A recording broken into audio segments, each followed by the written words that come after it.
Large victoire pour la droite conservatrice en Grèce lors des législatives. Le parti du Premier ministre sortant Kyriakos Mitsotakis obtient 40% des voix. Poutine ne brisera pas notre détermination aux côtés de l'Ukraine, déclaration du président américain après un entretien avec Volodymyr Zelensky.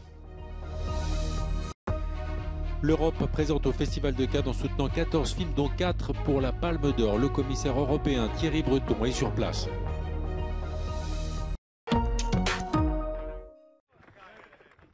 Large victoire pour la droite conservatrice en Grèce lors des élections législatives. Le parti Nouvelle Démocratie du Premier ministre sortant Kyriakos Mitsotakis termine en tête du scrutin avec 40% des suffrages, mais sans obtenir de majorité absolue. Χωρίς αμφιβολία, ο πολιτικός σεισμός που εκδηλώθηκε σήμερα μας καλεί όλους να επιταχύνουμε την διαδικασία για οριστική κυβερνητική λύση στον τόπο, ώστε η πατρίδα μας να έχει το συντομότερο δυνατόν έμπειρο χέρι στο τιμόνι της. Ο Κυριάκος Μητσοτάκης δεσμεύτηκε ότι θα ακολουθήσει τις επιταγές του συντάγματος. Μιλώντας όμως σε οπαδούς της Νέας Δημοκρατίας, ξεκαθάρισε τις προθέσεις του. Μίλησε για επόμενες εκλογές, είπε ότι ο αγώνας αρχίζει από αύριο κιόλας και είπε επίσης ότι η κάλπη αυτή θα επιβεβαιώσει και μαθηματικά αυτό που ήδη έδειξαν ότι θέλουν οι πολίτες. Δηλαδή μια ακόμα αυτοδύναμη κυβέρνηση της Νέας Δημοκρατίας. Pour la gauche radicale Syriza, principal parti d'opposition, c'est la douche froide. Le parti de l'ancien Premier ministre Alexis Tsipras ne recueille que 20% des voix. Ο εκλογικός κύκλος, ωστόσο, δεν έχει ακόμα τελειώσει, δεδομένου ότι κατά πάσα πιθανότητα θα υπάρξει δεύτερη εκλογική αναμέτρηση. Συνεπώς δεν έχουμε το περιθώριο του χρόνου. Πρέπει να κάνουμε άμεσα όλες τις αλλαγές που χρειάζονται, ώστε να δώσουμε με τους καλύτερους δυνατούς όρους την επόμενη κρίσιμη και τελική εκλογική μάχη. Το εκλογικό αποτέλεσμα προκάλεσε σοκ στο κόμμα της αξιωματικής αντιπολίτευσης. Ο ΣΥΡΙΖΑ είδε τα ποσοστά του να καταραίουν και την πολιτική του πρόταση να απορρίπτεται από την κοινωνία. Εφόσον σε λίγες εβδομάδες οδηγηθούμε σε δεύτερες εκλογές, το ερώτημα είναι τι μπορεί το κόμμα να πει, να προτείνει, ώστε να επαναδιεκδικήσει την εμπιστοσύνη των πολιτών. En troisième position, les sociodémocrates de PASOK récoltent près de 12% des suffrages et pourraient doubler leur nombre de sièges au Parlement.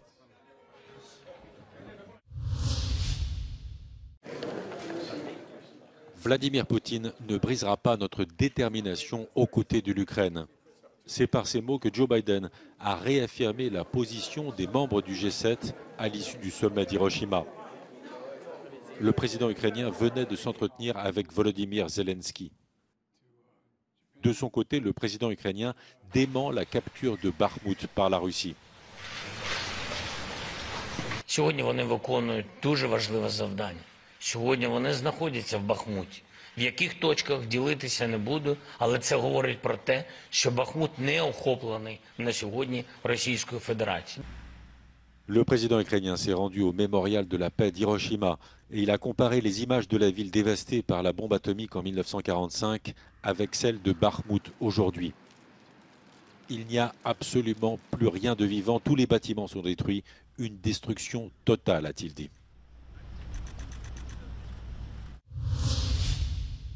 Le président ukrainien Volodymyr Zelensky s'est réuni avec certains de ses plus grands alliés ici à Hiroshima. La présence du dirigeant ukrainien souligne la centralité de la guerre pour le bloc des démocraties riches du G7. Zelensky a pu voir le président américain Joe Biden annoncer une nouvelle aide militaire et jeter les bases d'un éventuel transfert d'avions de combat de fabrication américaine vers l'Ukraine. En marge du sommet, Zelensky a rencontré le Premier ministre indien, Modi, leur première réunion depuis le début de la guerre. L'Inde est un acheteur majeur d'armes et de pétrole russe et a évité la condamnation de l'invasion russe. L'Inde et le Brésil sont restés non alignés dans la guerre et cela ne semble pas avoir changé. Et il n'y a même pas eu de rencontre ici avec le président brésilien Lula da Silva. La présence de Zelensky a volé peut-être une partie de la vedette à d'autres priorités, notamment les problèmes de sécurité en Asie et l'aide aux pays en développement. Le Premier ministre japonais Kishida avait souhaité que le désarmement nucléaire soit au centre des discussions.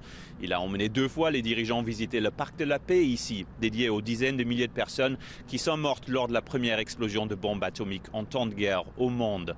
Certains survivants de l'attaque américaine de 1945 craignaient que l'inclusion de Zelensky au sommet n'ait éclipsé cette priorité.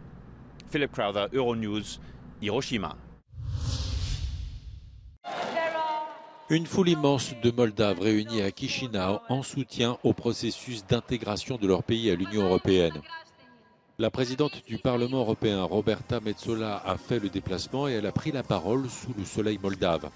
L'Europe est votre famille, a-t-elle déclaré. In the European Parliament, we recognize the great efforts your country has made to implement the European Commission's 9 steps for reform and to align itself with the EU acquis. Moldova is already ready for deeper integration in the EU single market. Comme l'Ukraine, la Moldavie a obtenu le statut de pays candidat à l'adhésion à l'Union européenne en juin de l'année dernière. La présidente moldave Maia Sandu avait estimé qu'il s'agissait d'une étape décisive qu'elle voyait comme la lumière au bout du tunnel.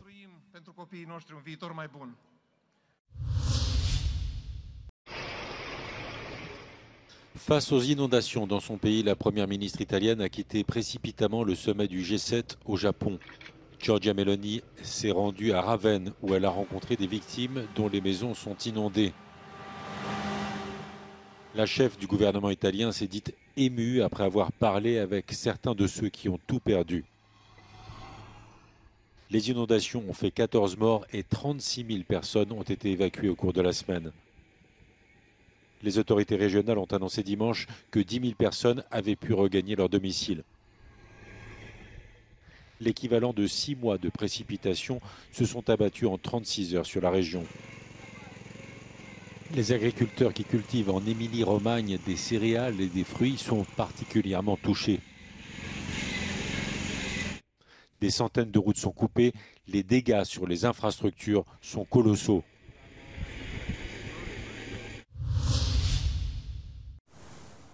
L'Europe affronte une nouvelle année de sécheresse. Ces dernières semaines, pourtant, une grande partie du continent a connu des précipitations excédentaires. Mais selon des experts, les importantes quantités d'eau tombée ne rendront probablement pas les sols plus fertiles et le risque d'inondations soudaines comme celles qui ont frappé récemment plusieurs pays, dont la Croatie, la Serbie et l'Italie, reste à craindre. One of the challenges, though, with rainfall, particularly very intensive rainfall, after a long period of drought, is often that rain or recharge, water recharge, doesn't actually go where it needs to go, because in a drought situation, there's no soil moisture left in the top surface, so the ground is very hard. And this means when the ground is very hard, that instead of the rain soaking in and recharging water levels and reservoirs and rivers, it just runs straight off the land surface and leads to these catastrophic flooding events. Les sécheresses dites normales s'installent sur plusieurs mois, mais un autre type de sécheresse est apparu, plus brutal et plus intense. A newer concept that's been around for maybe a decade or so is flash droughts, which start much more rapidly, and that's why they have perhaps bigger impacts, at least in the short term. And they evolve rapidly because there are sudden deficits in rainfall, in precipitation, but also they're often accompanied by high temperatures. Les modèles météorologiques annoncent déjà un été chaud et sec et économiser l'eau est une priorité. Pour cela, il existe des mesures simples. This means adapting our behavior in homes, washing less, turning off brushes, turning off taps, shorter showers, but it also means, choosing foods and choosing crops that use less water or need less water to survive in the European temperatures that we're now facing.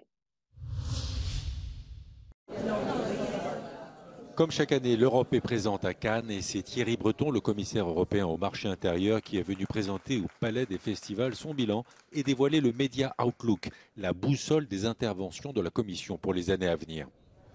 Il y a 14 défis. J'ai présenté le Media Outlook, c'est-à-dire en fait un travail très approfondi qui a été fait par nos services, évidemment avec l'ensemble de la profession, pour voir les grandes tendances. Alors les grandes tendances, on les connaît, puis en tirer les conclusions.